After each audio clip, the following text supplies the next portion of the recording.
महाकुंभ की दिव्यता, भव्यता की हर ओर चर्चा हो रही है, प्रशंसा हो रही है, तो वहीं इस अविस्मरणीय आयोजन को सफल करने में स्वच्छता कर्मियों का अथक परिश्रम है और इसी अथक परिश्रम का सम्मान किया महाकुंभ नगर में पंचतत्व संस्था ने।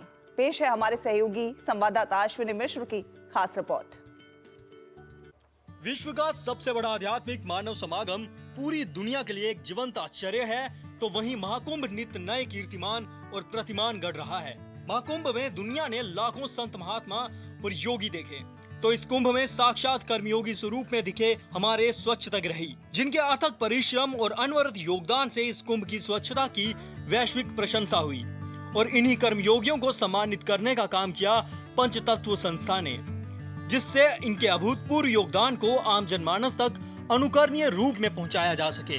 स्वच्छता कर्मचारी अगर किसी भी उत्सव में, किसी भी आयोजन में, कुंभ में, कहीं से भी आप एक दिन के लिए हटाकर देखिए, आपको समझ में आ जाएगा उनका महत्व क्या है, उनका स्थान क्या है।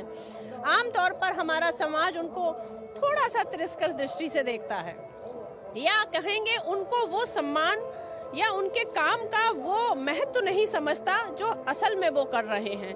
तो मेरे दिमाग में ये पहले दिन से था कि कुंभ में हमें डुबकी लगाने, साधना करने नहीं जाना है। इस साधना के आयाम में मैं सफाई कर्मचारियों के साथ कंधे से कंधा मिलाकर खड़ी होंगी और उनका काम बांटूं, ऐसा कोई प्रकल्प अपनाऊंगी। स्वच्छता मित्रों का 11 थालियां, 11 थैले और 11 पौधे देकर अनूठा सम्मान न केवल सफाई मित्रों के योगदान की सराहना है, बल्कि इस बात की अपेक्षा भी है कि श्रम को सम्मान मिले और समाज के नजरिए में भी सकारात्मक बदलाव आए। सम्मानित स्वच्छता कर्मी अपने अंशदान को मिलते सामाजिक पहचान से अभिभूत दिखे।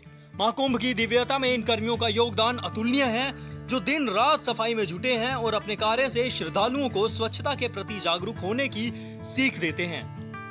एक थैला एक थाली अभियान में मैं सम्मिलित हुई। 40 से अधिक संस्थाएं इसमें सम्मिलित हुई। पूरे भारत से निःशुल्क थालियां, स्टील की और कपड़े के थैले भेजे गए, जिसे हम सब संस्थाओं ने मिलकर जगह जगह शिविरों में कल्पवासियों के पास बांटा, इस निवेदन के साथ कि कृपया प्लास्टिक की पत्तल और थर्माकोल की पत्तल में श्रद्धालुओं को भोजन न कराएं। उसका नतीजा ये निकला कि शिविरों के बाहर के डस्टबिन प्लास्टिक मुक्त हो गए। तो अंततः कहीं ना कहीं हमने सफाई प्रहरियों का ही काम किया। देश में वाटर वुमन के नाम से प्रसिद्ध समाज सेवी और पर्यावरण सेवी, जो नदी, जल और पर्यावरण संरक्षण को लेकर राम वनगमन पथ पर सरयू से सागर यानी रामेश्वरम तक पदयात्रा कर चुकी हैं।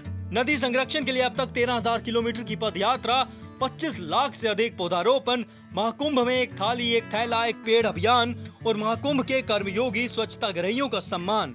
दिव्य और भव्य कुंभ की सफाई की प्रशंसा चारों ओर हो रही है और यह संभव हो सका है स्वच्छता प्रहरियों के योगदान से। स्वच्छता प्रहरियों के अंशदान, उनके द्वारा बनाए गए विश्व कीर्तिमान और इस विश्व कीर्तिमान और उनके योगदान का सम्मान, यही हमारी सत्य सनातन संस्कृति, सत्य सनातन शाश्वत मूल्य बताते हैं कि कर्मयोगियों का सम्मान यही है सत्य सनातन की पहचान और यही है पुरुषार्थ और कर्मयोग का सम्मान। कैमरा पर्सन रमाकांत के साथ अश्विनी कुमार मिश्र, डीडी न्यूज़, महाकुंभ नगर।